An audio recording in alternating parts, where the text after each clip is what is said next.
If you're a runner or a cyclist, chances are you've heard of, or worse, actually dealt with, iliotibial band syndrome. It's that stubborn, maddening pain on the outside of your knee that just will not go away. But what if I told you that pretty much everything we've been told about this injury, and a lot of the common treatments for it, are based on a huge scientific misunderstanding? Well, let's get into the truth behind that pain on the outside of your knee. Yeah, we're talking about that pain. That really specific, sharp, or sometimes burning feeling that pops up on the outer part of your knee, maybe halfway through a run or a long bike ride.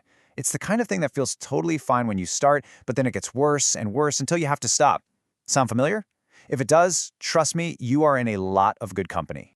In fact, IT band syndrome is one of the most common overuse injuries out there. To put a number on it, some research shows it accounts for up to 12% of all running-related injuries. That is a huge slice of the pie, making IT band syndrome the #1 cause of lateral or outer knee pain for runners. So at its heart, ITBS is what we call an overuse injury. It's super common in any sport with a ton of repetitive knee bending and straightening, like distance running, cycling, you name it. For decades, we really thought we had it all figured out. But spoiler alert, the science has definitely moved on. The condition actually got its name way back in 1975, after it was seen in a group of U.S. Marine Corps recruits. And since then, as more and more of us have gotten into running and cycling, it's become one of the most infamous injuries around. But to really get a handle on the injury, first we've got to understand the anatomy. So let's take a look at the IT band itself. This isn't just some random strap of tissue. It's a really fascinating piece of our anatomy that's pretty much unique to humans. And understanding how it's built is the absolute key to figuring out why it can cause so much trouble. Okay, so here you can see the IT band in all its glory. Now, the most important thing to get is that it's not a muscle. It's a really dense, fibrous sheet of fascia. Think of it like a tough, thick stocking that's permanently attached to the outside of your thigh. And you can see how it connects to two major hip muscles, the TFL and a big chunk of your gluteus maximus. From there, it runs all the way down and attaches to your tibia, which is your shin bone. And here's a super cool evolutionary fact for you. This kind of thick, distinct IT band, you only see it in humans. Its development is directly tied to us standing up and learning to walk and run on two legs. It acts as a key stabilizer for our hip and knee, and probably even helps us save energy when we run, kind of like a big rubber band. So here's a really crucial point. The IT band's job actually changes depending on how bent your knee is.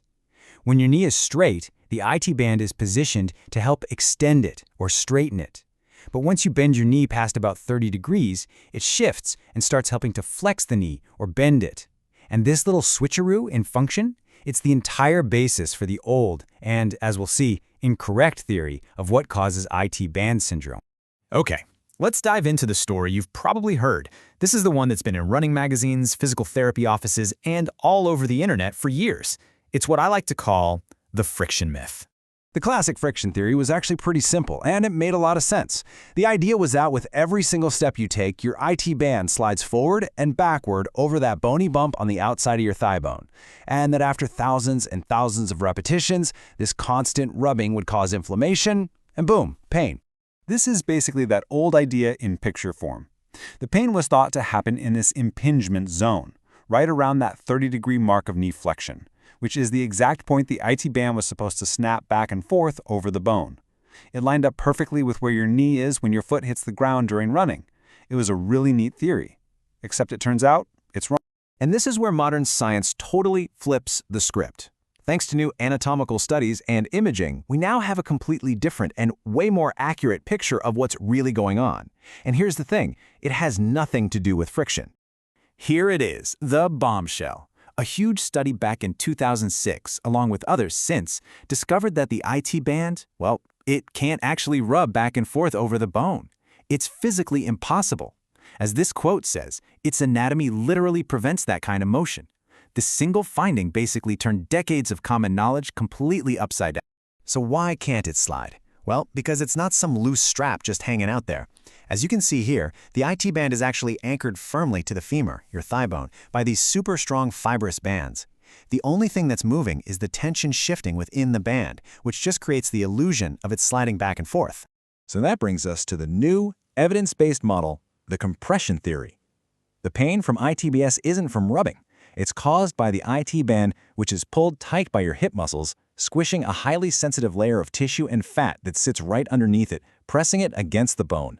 This diagram is a great way to visualize it. When your glutes and your TFL muscle contract, they pull on the IT band and create tension. But because of the angle it runs down your leg, that tension creates an inward force, a squeezing force. And that's what compresses those sensitive tissues underneath. So the enemy isn't friction, it's compression. Okay, this is the most important part, right? If the cause is compression, not friction, that completely changes how we should approach treatment. All of a sudden, a lot of the classic go-to therapies start to look, well, a little questionable. Let's just take a look at two of the most popular treatments, foam rolling the IT band and aggressive stretching. Now, when we thought the problem was friction, these kind of made sense. You were trying to break up scar tissue or loosen the tight band. But now think about it with the compression model. If the whole problem is that some sensitive tissue is already being squished, does it really make sense to lie on a hard piece of foam and add even more compression? The science says probably not. At best, it's not helping, and at worst, it could actually be making things even more irritated. And what about the whole idea of a tight IT band in the first place? Well, the classic test that physical therapists use for this, called the Ober's test, has also been pretty much debunked. Studies on cadavers found that even if you cut the IT band completely, the test results don't change. It's actually testing other things, like your hip joint capsule or your glute muscles, not the IT band. The whole idea that the IT band gets tight and needs to be stretched is just flawed. So what actually works? The focus has to shift away from just beating up the painful spot and toward fixing the reasons for all that tension and compression. First up is load management. That's just a fancy way of saying, find a level of running or cycling that doesn't hurt, and then slowly, patiently build back up. Second, gait retraining. Simple little tweaks like increasing your running cadence, your step rate, by just 5 or 10% can make a huge difference in the forces at your knee. The same goes for running with your feet a little bit wider apart. And finally, hip strengthening is still super important, but with a new perspective. We used to think weak glutes caused ITBS. It's now looking more like the pain causes the glutes to not fire properly. So by strengthening them, you're helping the whole system work better and reducing that tension in the first place. You know, the story of the IT band is just a perfect example of how science works. An idea that seems simple and makes sense, friction, gets replaced by a more complicated but much more accurate one, compression. It's a great reminder that we have to keep questioning what we think we know. And it really leaves you with a big question. If the science on an injury as common as this one could be wrong for so long, what other old beliefs in sports medicine might be ready for a fresh look?